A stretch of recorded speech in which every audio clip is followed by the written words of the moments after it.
For those of you actually, while people coming in and out, sitting at the front, you may notice the camera in front here because we're experimenting to try and put the Dhamma talks on the web, on video streaming.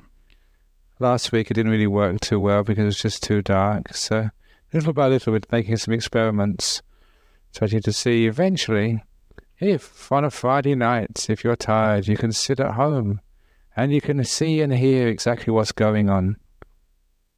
Not only in Perth, but if you have to go overseas, wherever you go, you can actually tune in and listen to the Friday night talk.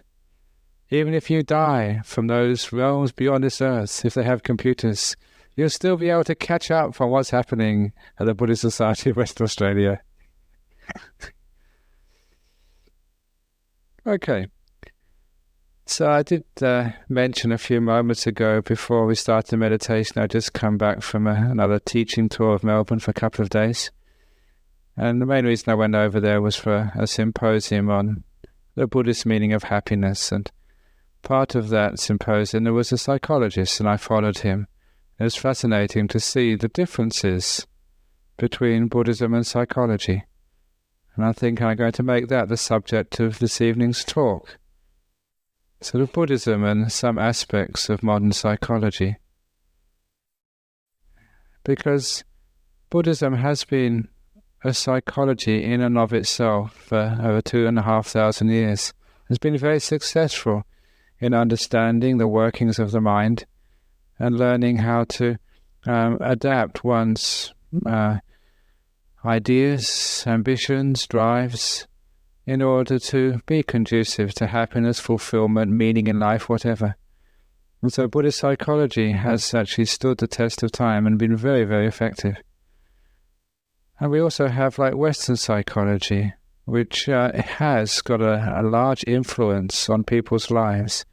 And sometimes many of you may have to go and see a psychologist and deal with some of the problems in your life. However, many of you, I hope, won't need even to go to a psychologist, because you come and learn at a Buddhist monastery about how your mind works and some of the ideas and frameworks of understanding. And I think you'll probably find that the Buddhist understanding of the mind is even more deep, more powerful, and more effective. But in particular, that the goal of a psychology would be mostly just dealing with people who are suffering and actually bringing them to a state of ease in their life. Now, of course, the idea of state of ease and happiness and how it's attained is not quite the same in modern psychology as what we have in Buddhism. And in particular, very ideas of happiness and peace are very, very different. And so that the differences, or the looking at Buddhism and psychology, or looking at psychology in the framework of Buddhism, becomes a very fascinating area to find out some deeper insights into the meaning of life. In particular, that modern psychology, so I heard, it was only last night, I was at that symposium in Melbourne, that modern psychology has the idea that people suffer and they get into psychological trauma because sometimes they tend to think they're losing control of their life and their happiness. And that when we sense a disempowerment of our life, that we are not in control of our time, our happiness, we feel a lot of times a lot of stress, a lot of suffering, a lot of angst. And I can understand that that is one of the great sources of trouble in people's life.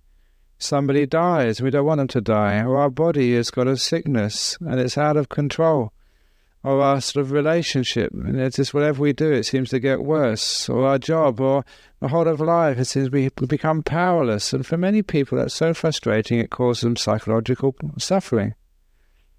And of course, we agree with that. In Buddhism, it's called not getting what you want is suffering. It's the first teaching of the Buddha in the Four Noble Truths. However, the response of psychology and the response of Buddhism is very different. If you read a psychology book or a self-help book, with the exception of opening the door of your heart, That's my book. If you read a psychology book or listen to the TV or go to a seminar, you'll find many people who want to solve the problem of feeling out of control in life by exerting our will even more, having goals in life, regaining control, or sometimes we say grabbing the day. In Buddhism, we have the opposite idea. Because what happens in Buddhism is instead of trying to control more, in Buddhism we try and control less. Not more, but less. Because what happens if we try and control more, if we sort of take our life in hand and really start to do things and make affirmations, yes, we're certainly going to do this. Do you want to be rich? Think dollars. Think rich. Envisage your wealth and you will become rich. Stupid, isn't it? Not everyone can become rich like that. Who wants to become rich anyway? But the point is that very often we buy into these affirmations and thinking that once we have this affirmation that everything will work, once we take control, then our lives will be happy ever after. But the point is you're just putting off the inevitable. Putting off the inevitable realization that you may succeed for a short time, but eventually that things will go wrong. Not really wrong, they're going right. But your ideas are being challenged about who's in control of this life. Even if you are successful, eventually you'll die, and just your children or the tax office will get all your money. Either way, you will not have it afterwards. You may succeed a while in your business and have some prosperity, but eventually you'll have to suffer the ups and downs of the economic cycle. Boom and bust. It'll always be that way, always has been, and there's nothing much we can do about it. Even your relationships, they may go well for a while, but they'll have trouble because that is life. Life is that things do not go according to our wishes, and even affirmations which people have when they have cancers. And they try their very best, but for many people who have great affirmations, even people who meditate, sometimes they die. In fact, they all die, eventually. So the point is here that things do go wrong. Or I say they do go right. We die, we get sick, we lose things, we gain things, that is life. So in Buddhism, we realize actually that truth of things. We're not into wishful thinking and thinking that this world is this heavenly place where if we could only sort of understand the rules of the game and play accordingly, then everything will go right, we'll be happy ever after. This is not a happy ever after world. This is not a fairy tale, as many of you know from your direct experience. So that type of psychology is actually doomed to create more problems. If they say that take more control over your life, so you're more in command of your time and your happiness, you'll find that does not work. What we do in Buddhist psychology is actually to understand, yes, this is life, this is part of our world, this is our body, it gets sick, it gets healthy, it ages, it starts off beautiful, it ends up ugly.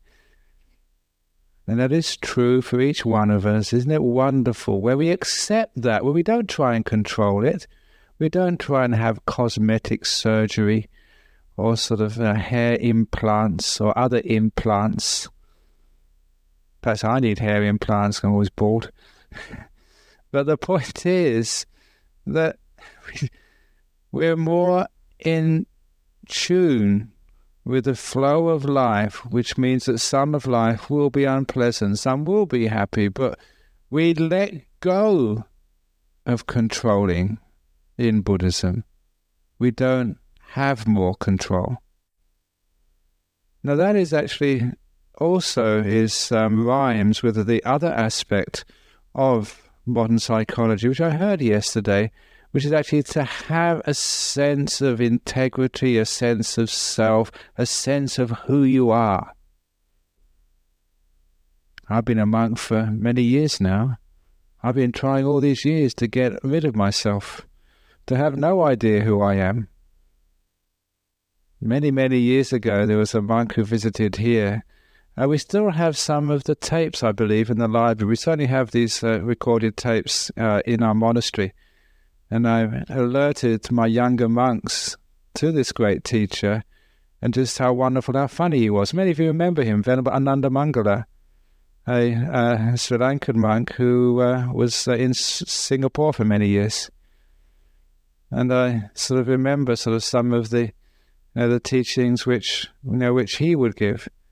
But somebody once asked him if he was enlightened, and his response was, "Well, I can't really say that, but what I can say is I'm highly illuminated." And that's a beautiful answer, being highly illuminated, because it rhymes with being illuminated. But it wasn't a slip of the tongue. He didn't mean I'm highly illuminated. He meant I am highly eliminated. And that gave a wonderful indication of his understanding of the Buddhist path to happiness. It's not actually getting a stronger sense of self, not a bigger ego, but actually the smaller ego, are getting the sense of being eliminated, eliminating the controller, the doer, the me. So now that was the way to health, to psychological health in Buddhism. Now I think you can understand what is meant there. Because when you have a sense of self and identity, the point is that we attach to that, which means it's fixed, our idea of who we are. And psychology will tell you to have a strong sense of who you are. Buddhism will say the opposite. Whatever you think you are is only a temporary fix. And the quicker you let that go, the more able you will be able to change and be able to flow with the inevitable alteration of this thing we call me and mine. You'll be able to allow yourself to be brilliant sometimes, and other times as stupid. Our problem is, if we think we're stupid, then of course we're attached to that. We'll always be stupid. We won't allow ourselves to be brilliant. When we're brilliant all the time, we won't allow the stupidity to come up. The truth of you and the truth of me is sometimes you are brilliant, sometimes you are stupid, and a lot of the time you are in between. Which one is the real you? None of them is the real you. You allow yourself to change. You allow yourself to morph with the seasons of intelligence and stupidity, happiness and suffering, clarity and dullness. You allow yourself to change between being high and being depressed. One of the problems is when people are depressed, they don't like being depressed. And they want to try and control it, to grab the day, to be someone else. What's wrong with being depressed? Who made these laws that it's wrong to be depressed? Enjoy your depression. Make a stand for depressed people's rights.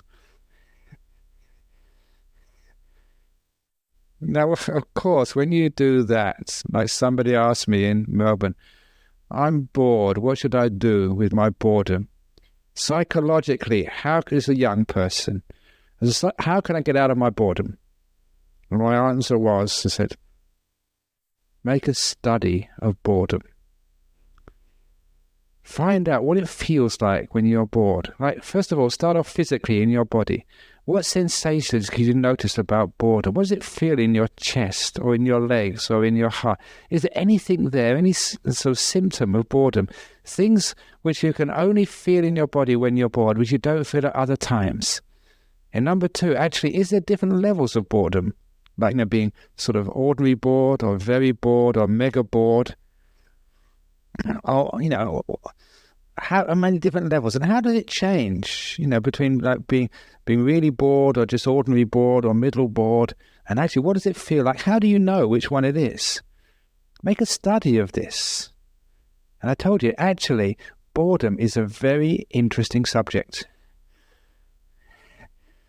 And if you make a study of boredom, maybe actually you can actually print your research in a scientific paper and become a doctor or famous. Do your own little study in boredom. Become an expert in boredom. Now, of course, when you start doing this, because you're interested in boredom, you're not trying to get rid of it, but you're actually fascinated by it. You're not bored anymore. So that's how to get rid of being bored. So the point of the story was that, first of all, you don't try to get rid of it. You accept it. You don't try and control it. You let it be. And you become interested in it. You investigate. You find out what it is. Mindfulness, investigation, not getting rid of it. Allowing it to be, investigating, that is a classic Buddhist solution to boredom and also to depression. Stop getting rid of it, because if you want to get rid of it, you're negative to your depression. I don't want to be depressed. That's the problem. Not the depression, but the way you relate to it. To be depressed. I demand my right to be depressed. And of course, you're not depressed then. You get out of it straight away by allowing it to be. Even sickness. I don't want to be sick. Allow yourself to be sick people's rights. We've got old people's rights. We've got children's rights. I'm going to stand up for sick people's rights. Sick people are being victimized and being oppressed. They're not allowed to be sick. Look, as soon as you're sick, some people in white coats bung you in a hospital and make you better again. Now, of course, I'm only just exaggerating here. If I was sick, I'd probably try and get better. But nevertheless, you can see the point here. When we don't accept life, we say sickness is wrong, we try and get rid of it, it makes the sickness much worse. Buddhist approach is not trying to control these things, not trying to sort of have a self which, there's something wrong with me today. This is not the real me. I'm supposed to be bright, extrovert, good fun to be with. That's the real me. We don't actually look at that at all. We don't have an idea of who we're supposed to be. Therefore, we can let go and just be whatever happens. All this idea of who you're supposed to be, where does that come from? Just at the airport in Melbourne, the plane was delayed, as it usually is. It's great for patience. What's wrong with the plane being delayed? A lot of people are getting angry. I've got an appointment. I got here early. I shouldn't be delayed. And of course, does that really help? Instead, if you're delayed and you're waiting for something, great, what a wonderful opportunity. Just to be patient, to let go. Who cares about what's going to happen next? But the reason I said this, because there was a big TV screen and I looked at it and there was some TV program about people with cosmetic surgery. It was a psychology program. And somebody was saying that the reason you have cosmetic surgery, breast implants, cheek implants, lip implants, this apparently lady had all sorts of implants in her. She was Mrs. Implant. And it said, some sort of guy on the TV said, your problem is, it's a psychological problem and you're focusing on the physical problem. Now, why do you want to look like that? Just be yourself. Now, what do you look like? Are you happy with what you look like? Hands up if you're happy with what you look like. Why do we want to change ourselves? And who tells us to be different? A lot of times, the trouble with our idea of self and trying to make a self, we try and make a self which other people demand us to be. We're following other people's ideas of who we're supposed to be. We're trying to please others instead of trying to please ourselves. We're just following fads, fashions, and the demands of society, the demands of others. You may know, in a country where I come from, England, we are famous for our eccentrics. I remember reading of this one guy who lives in Manchester on the top of his roof, where he sleeps at night. He sleeps on a roof. He's got a house underneath the roof. He doesn't live there for someone else. He sleeps on top of his roof. He's been doing it for years. He's very healthy, very happy. Eccentrics always are healthy and they live to a ripe old age. Now, why do they do that? Why do they live to a ripe old age? Why are they healthy? Because they don't give a damn what other people think of them. They're at peace with whatever they want to be. Their idea of self is not controlled by other people's idea of what they're supposed to be. That's one of the great things of being a monk. Especially when I first came to Australia, it was wonderful. It's not so good these days. Because in the old days, I used to be an eccentric. There was only about 2 of us. Now there's 20 or so monks in our monastery.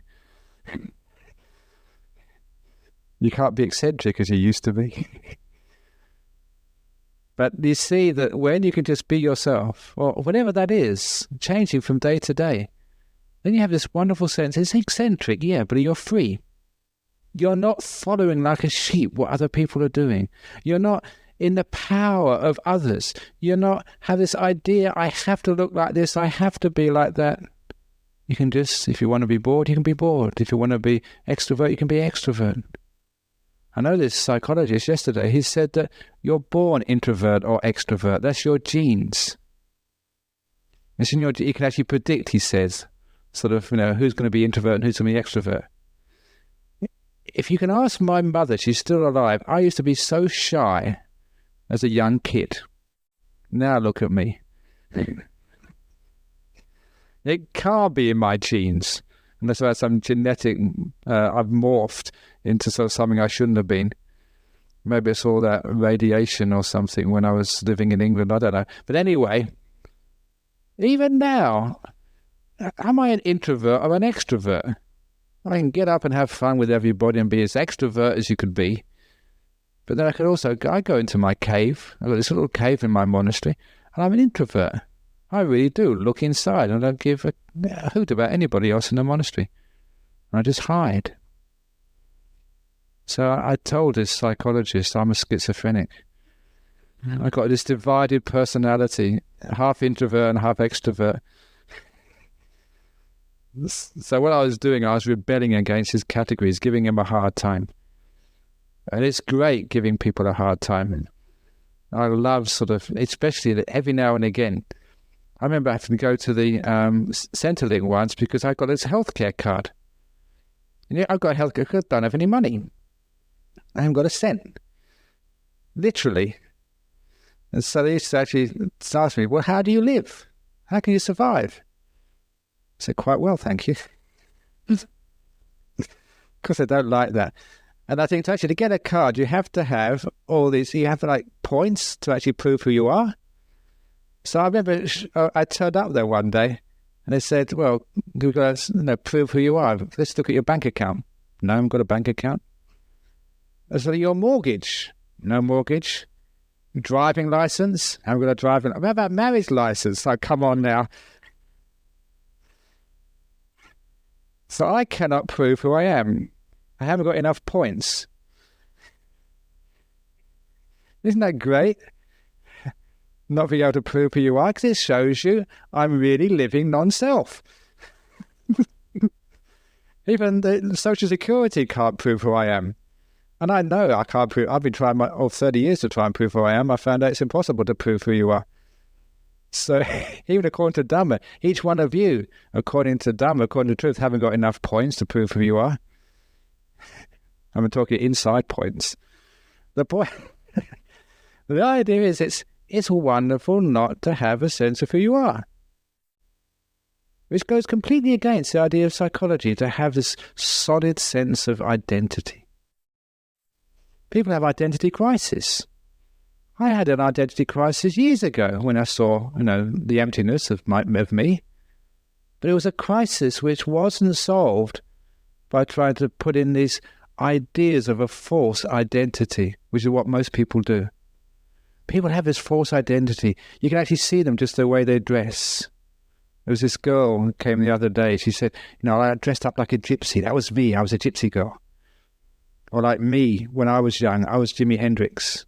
That's what I look like. One of these days, I'm going to put in the newsletter some old pictures of me. Some of my mother's got those old pictures. I had this frizzy hair out here. And just sort of big, where the hair ended, my beard started.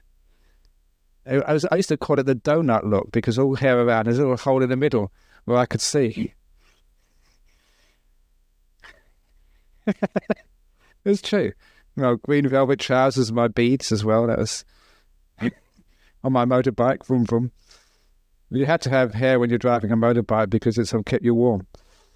This is in England, it's really cold. Anyhow, because that was my persona at the time. They get this idea of who you think you are, and you're the life of the party, or you're the intelligent one. This is actually where we get in psychological problems. Isn't it great not to have any idea of who you are? Which means you can be anybody. It means you can be a fool. You can make mistakes. You can be brilliant. It means when you make mistakes, you don't worry about it. You don't think that that's you, that your sense of self has been challenged. When you get old, if your sense of self for young women is your beauty, your good looks, when they start to get old, it's not just, worrying about being ugly. Your sense of self is challenged. When you lose control because something wrong happens in your life, your sense of being the master or the mistress gets challenged. That is the problem. And trying to overcompensate by saying, I'm going to decide who I'm going to be. I'm going to, just to go and get a makeover. I'm going to go to the hairdressers. I'm going to go and get the face implants. I'm going to go get my teeth fixed up. I'm going to sort of do everything. I'm going to be the new person, the strong me. I remember someone telling me about this guy. He was single, could never really find a partner. And his best mate just told him, look at yourself in the mirror. So if your teeth are all crooked and black, your hair's a mess, look at you really weak, go and look after your personal appearance. And so he actually took him at his word. No, this is a joke. I can't hide it these days. This is today's joke. So he went to an expensive dentist, got bridges on his teeth, crowns on the black ones. He went to the hair implants to get this really sort of rich hair on his head. He went to a personal trainer.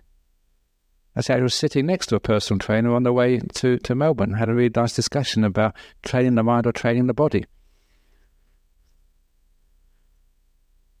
So actually, I'm a personal trainer. So you can always say you've got a personal trainer, Ajahn Brahm, change your mind. But anyhow, so he went to the personal trainer, got really fit, and when he was really fit, great teeth, nice hair, and go to a psychologist to get confidence. He also went to this expensive tailor to get this really sharp suit. And when he was all done, he went out for the first time. He looked sharp, confident, nice hair, nice teeth, good clothes. He was just going into the singles bar when he got hit by a truck and killed.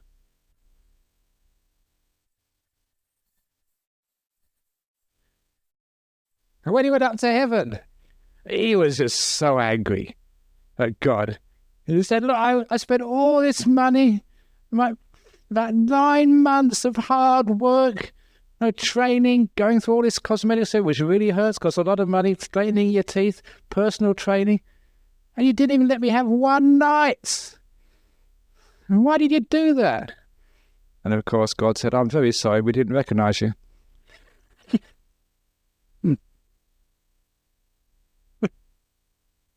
Oh, you laughed. It's an old joke, but it's a good one.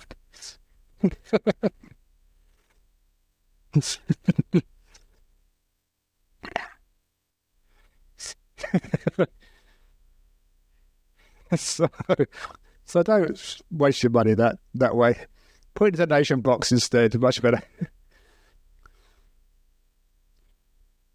So instead of actually trying this psychological trauma, trying to be something you're not and putting all that effort in there, why don't you just accept that you're ugly? Just enjoy it. There's a young lady asking me earlier, because please don't worry about what you tell me afterwards. I won't tell you who it is. I'm not going to look at her. She was saying that, she's a pretty girl and her friends are jealous of her. So what should I do, if I'm pretty and other people are jealous of me? And should I start make myself ugly out of compassion? I said, no, look, I told her that old story that pretty girls have pretty girls suffering. Ugly ones have ugly girls suffering. And don't think that if you're different, you're going to get rid of the suffering. You know what it's like? If you've been pretty when you're very young, you get too many boys and you get them for the wrong reasons. They want to go out with you, but they don't want to marry you and because it's lovely going out with a pretty girl, but they know that the pretty girls, as it's said in the old Chinese proverb, this is for boys, never marry a pretty woman. And it's a very great proverb because there's a lot of sense behind it. If you marry a beautiful girl, she's relying on her looks to attract men. She doesn't develop any other sort of good qualities. She becomes lazy, doesn't learn how to cook. She's not kind. She's not... And these are important things for a man. So if they've got an ugly girl, in order to get a partner in life, she has to learn how to be a really great cook, just be really, really kind, and just really, very gentle. That's the only way she can attract a partner. So if you get an ugly one, you're on a winner. So you can see that beautiful girls have beautiful girls suffering, ugly ones have ugly people suffering, the same with boys. So sometimes we're jealous because we think if we're like them, we'd be so better, we'd be so much happier. If we're rich, if we win the lottery, then we'll be happy. And you know, I've said this before, rich people have rich person suffering. Poor people have poor person suffering. If you're poor and become rich, you don't just get happy, you just exchange one type of suffering for another type of suffering, that's all. And you ask rich people. I've known a few rich people in my life, and they're so lonely. They're afraid of friends and relations. Because every time a friend or relation comes by, they're always asking for something. For a loan, for a bit of money. Because that's what happens, and they're so scared they can't trust anybody. That's the suffering of a rich person. You'll find many rich people become very lonely and isolated. It's one of the sufferings of the rich. So this is just one example there, that this is what happens when, we look at other people and become jealous. We want to be somebody else. The point of Buddhist psychology is, look, let go. Be yourself. Whoever you are, allow that to be. Allow yourself to flow with life, with your body, with things. If you get bankrupt, fine. Doesn't matter. You can always go to Mallorca because that's where Skazy went, isn't it? No, that's not to be recommended. But when you become at peace with your life, you're understanding the Buddhist psychology, which is you can put forth effort. If there's something to do, you give it everything you've got. If there's nothing to do, you let go. So you're not trying to control life like the psychologists tell you to do. You're not trying to be something different. You're not trying to have this goal of who you want to be, and you go for it. Give everything you've got. Empower yourself. Make positive affirmations. You can do this. If you try that, you just go even more crazy. I think really the psychologists do this to get more business in the future. So they've always got clients. But as Buddhist monks, as Buddha said, as I told you all the time, we try and get rid of our disciples. We want an easy life. We try and get rid of you, so you're enlightened, you're happy, you're peaceful. You never need to come to the Buddhist society anymore. And of course, I'm a great failure. Some of you have been kept coming here for like 20 years. I'm a great failure as a teacher. Imagine if I was a school teacher and for 20 years people kept on coming back to the same class in school. Would that make me a great teacher? They wouldn't. I'd get the sack. So there's a different sort of understanding there. So with Buddhist psychology, the happiness doesn't come from achieving your goals. The happiness actually comes, the peace comes, the inner happiness comes from learning how to be content. And that is really challenging to our modern world. They say, keep on telling me, Ajahn Brahm, if you're content, then we wouldn't get on in the world. I say, exactly.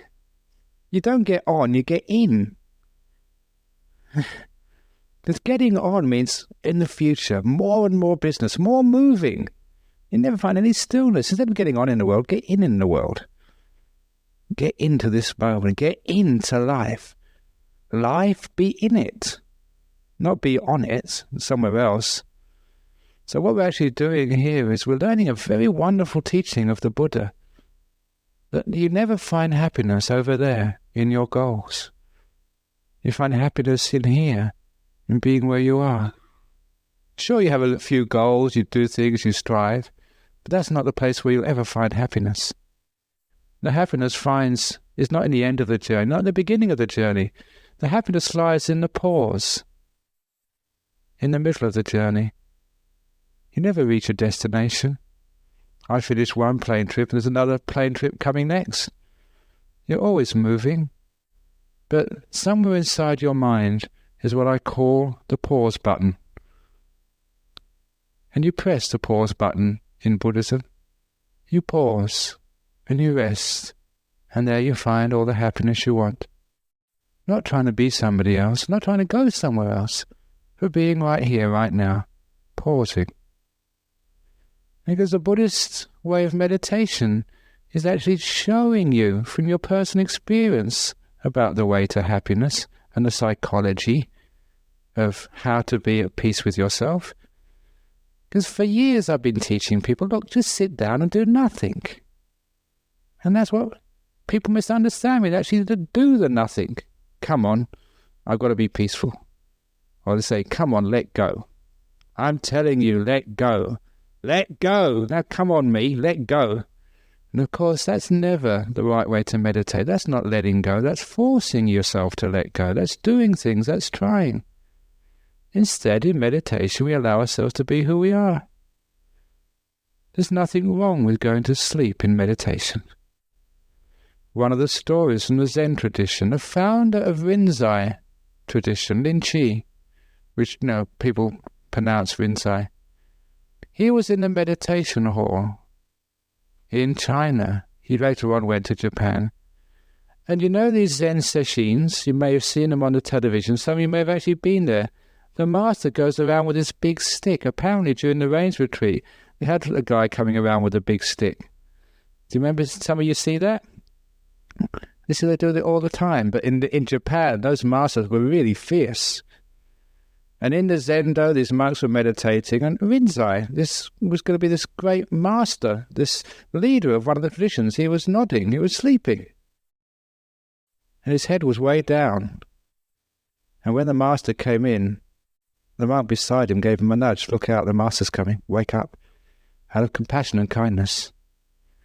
And this great Zen master, he opened one eye, only one eye, because that's enough, he was very efficient. He opened one eye and saw it was the master, and said under his breath, oh, it's only him, and carried on snoozing. And at that, the master blew up. He was enraged, and he said, oh, you stupid monks in this monastery, there's only one monk who understands Dharma, and that's Rinzai. Look at him, he's let go.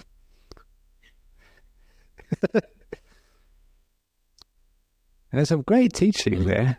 Because when I read that, I thought, hey, that's interesting. He didn't go around hitting Rinzai. Because Rinzai was just being himself. He was tired, so he was nodding. What is wrong with that? But as for us, we've got this idea of we want to be enlightened. We want to be peaceful. We want to, I've been talking about all these jhanas. There's even a book about jhanas. It's been translated into Chinese. And so everybody, we want to get jhanas. Have you got jhanas yet? Ask your friend, how's your meditation? Well, my meditation is much better than yours. You see how craving desire comes along? But no, you don't get those jhanas that way. Sometimes, actually, a question people asked after the talk last night in Melbourne, they say, isn't like trying to get jhanas or trying to get enlightenment the biggest ego trip of all? And I was telling them that no. For enlightenment, ego, she-go, we all go.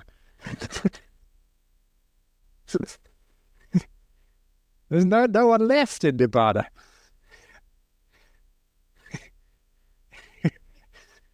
People actually groaned in Melbourne at that joke. You only laugh because you're kind. But there's this beautiful saying. This is in the Visuddhimagga, one of the great commentaries of meditation in our tradition. They say, this is very beautiful, say the path is, but no traveller on it is seen.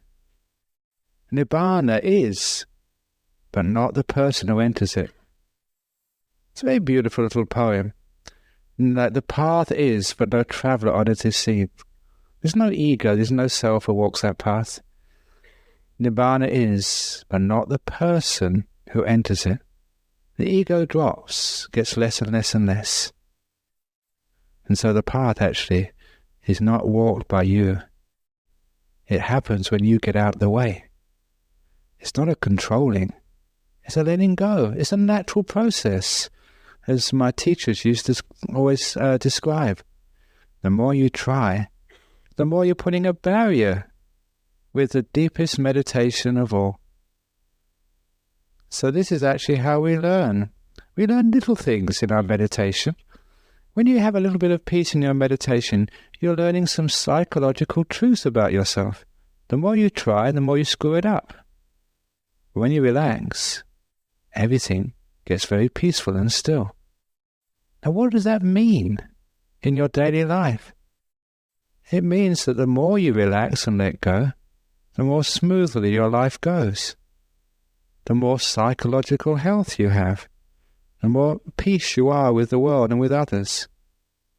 Similarly, I've often given in meditation is when I used to ride a bicycle. When I first got on my bicycle when I was about, 8 years of age, 9 years of age, I was so scared of falling off. I used to grip the handlebars until my knuckles went white and I'd always fall off. Until I learned that if you want to ride a bicycle, you relax.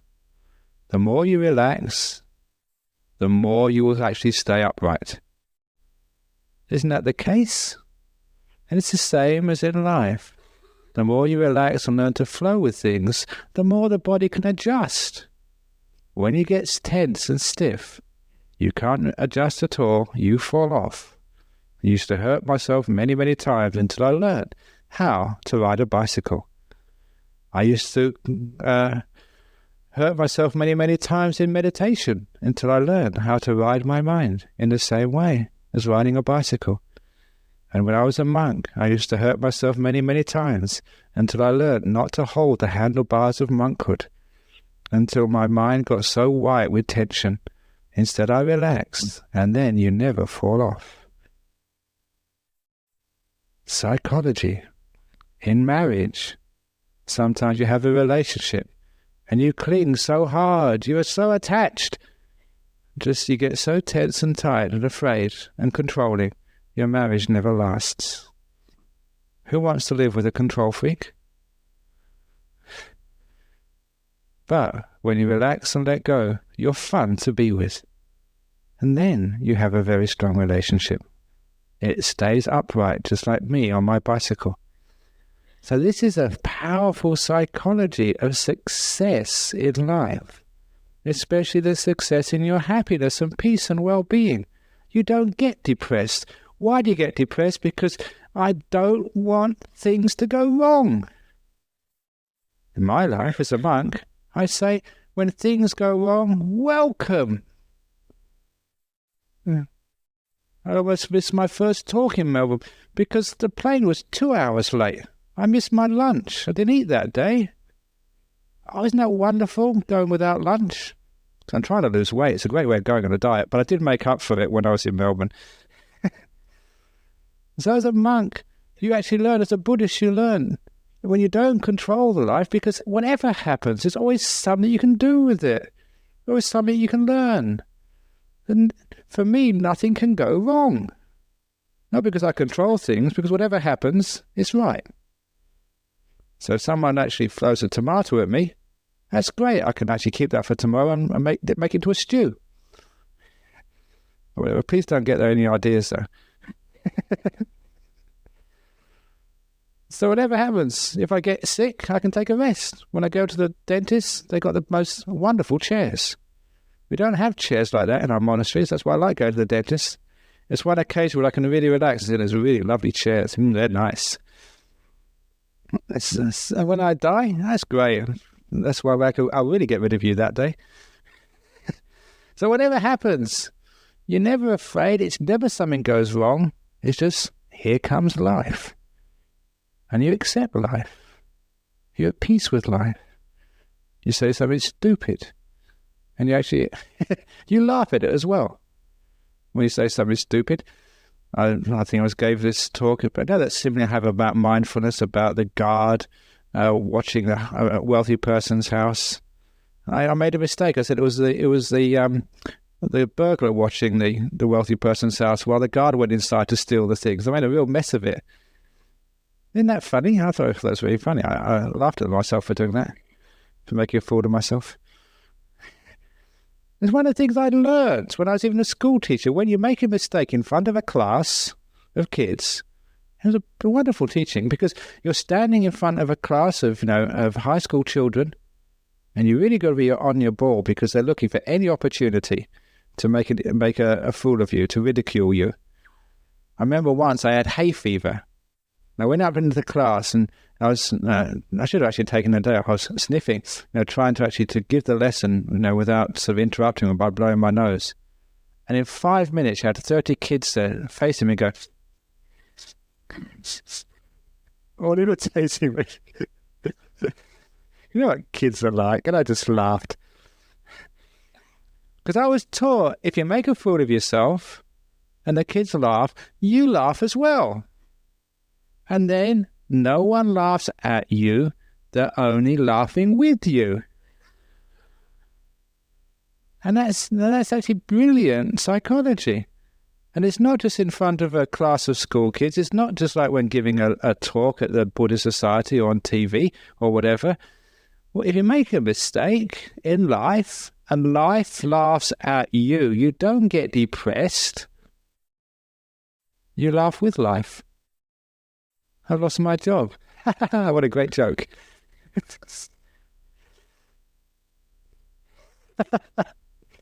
Now I can sleep in on a Monday mornings. It's brilliant.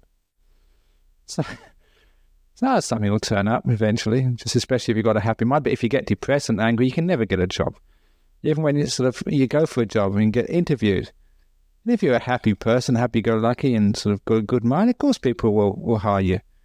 Again, because do you really want to work, with a sourpuss? With someone who always gets angry and upset. When things go wrong in the office, they just, get depressed. That's no way to earn a living. So that way you can actually learn from this Buddhist psychology how to be successful in life. When things go wrong, so-called wrong, they're not wrong, they're right. It's a joke. It's a laugh. You laugh with life, and then life never laughs at you. How can you become depressed or upset? You're finding a psychology which transcends the sufferings and the miseries of life. No longer is anything deserves the word miserable. It's bad weather.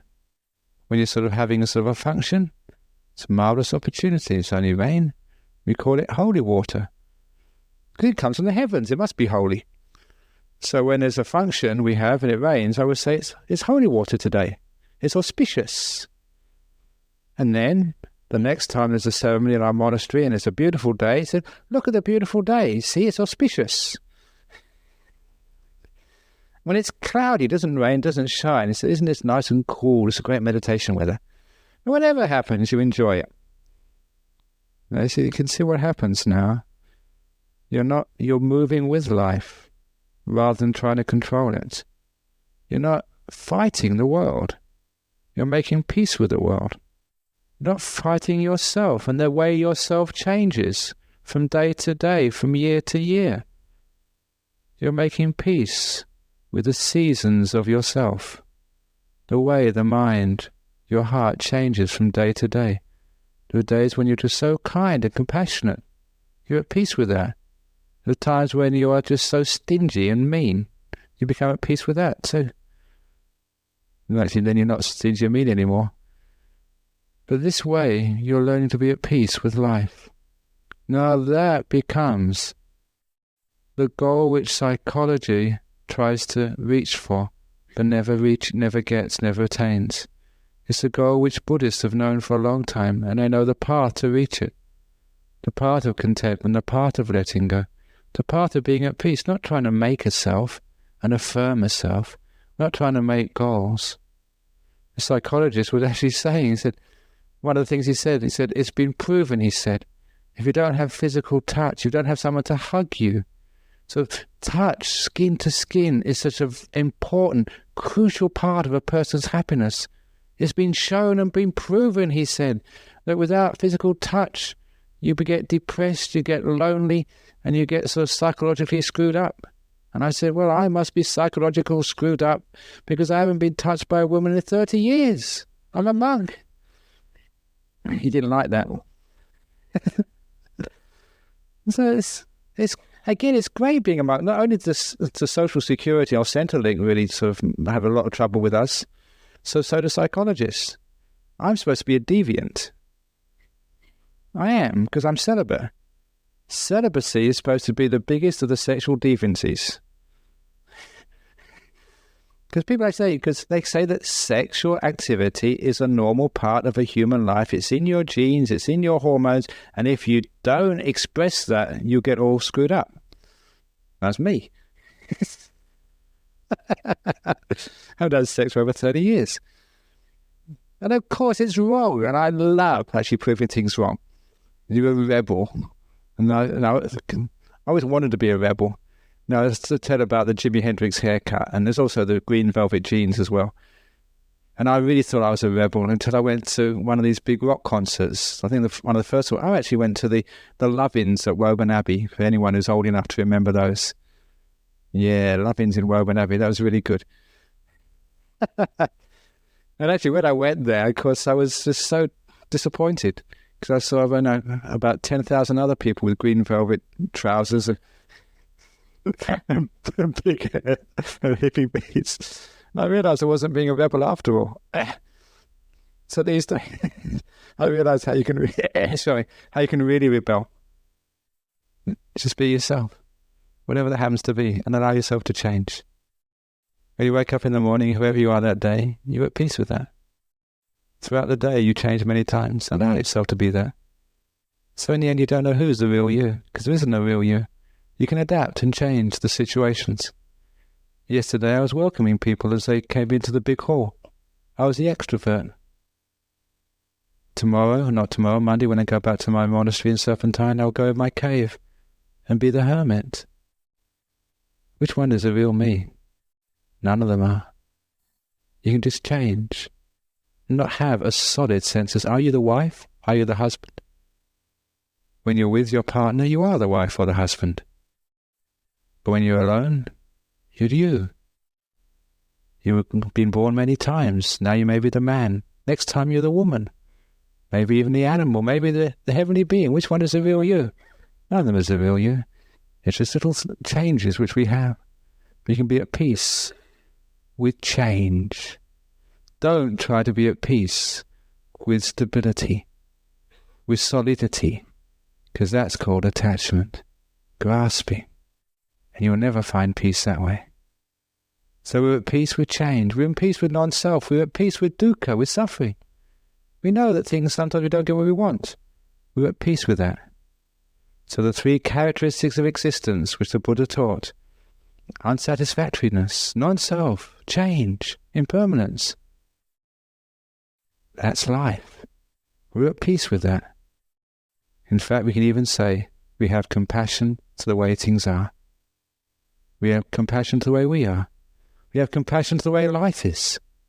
We say, life, the door of my heart is open to you. Whatever you are, cancers or health, life or death, success or failure, pain or whatever, the door of my heart is open to all of you. That's called being at peace. That's Buddhist psychology. I think that works. And that's the talk for this evening. I hope you enjoyed it. So, if you didn't enjoy it, that's okay also. Any questions, comments or complaints? Now is your big chance. Comments, complaints or questions? The 3 C's. Yeah, it probably thought it was in my genes that I changed from being an introvert into being an extrovert. But maybe I've got 2 pairs of jeans and I change every morning. That's actually one of the things in psychology. Thank you for bringing that up. if actually you believe what the doctors say, that you're sick, you can become sick.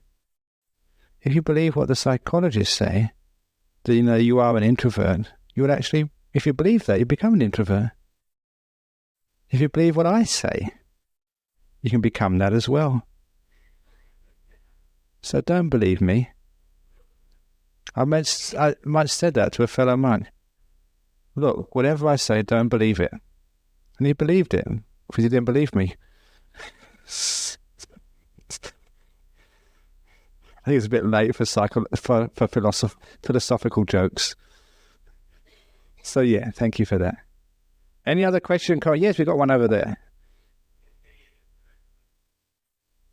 Yeah, you said that many of us are at the mercy of society's expectations. Being a monk, can you sidestep that? For the time being, we can, because you don't know what we're supposed to be doing, so you don't have expectations of us. But if we're here long enough, you'd expect something of us. So you expect me to give a talk every Friday night. Some of you expect a joke.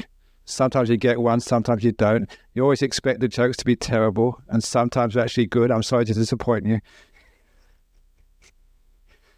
But it's true. It's society's expectations sort of a terrible causes of psychological pressure. And who is society anyway? And who are we listening to? Sometimes it's the TV, sometimes it's Oprah Winfrey, or sometimes it's the magazines which you read, or the TV, whatever it is. Those are sometimes, we actually just allow ourselves to be disempowered by those expectations. That's why it's great to be eccentric. Because then you're sort of, you're putting up two fingers against what society expects of you. And of course, I think that we always want to have freedom. And Australia is supposed to be a free country. And this is actually one point I never mentioned in that talk: the identification of freedom with happiness. Real freedom is happiness. Real happiness is freedom. But what real freedom is needs to be understood. And the freedom is that the freedom of desires. So freedom from desires, sorry. So society's desires, we're free from those. And our own desires, we're free from those as well. So whatever people ask of you, you don't listen to them. Whatever you ask of you, you don't listen to that either. You're free from the desires which tend to push and pull you in life. Your own expectations and society's expectations, throw them all away. And that way, you just no expectations. Then you can be at peace, you can be free. Who knows what's going to happen next? That when I give a talk, I haven't got a clue what I'm going to talk about. I haven't got any expectations of what I'm going to say. And it always comes out much better when you have no expectations, no plans, just flow with the moment. That's how Ajahn Chah taught us to teach. Never to prepare to talk, never to prepare a talk, but to be prepared to talk at any time. Just to allow yourself to be free. When you actually free the mind, that's why I like meditating before I give a talk, because the mind gets nice and free and peaceful.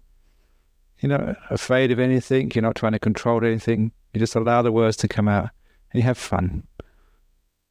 So that's actually how to live life, whatever you have to do. Not following society's expectations, not your expectations, no one's expectations. Just allow life to happen. It's a great question, thank you. Did I answer it though? I hope you didn't expect an answer. Okay, so I think that's enough for tonight. So again, thank you for listening. Now we have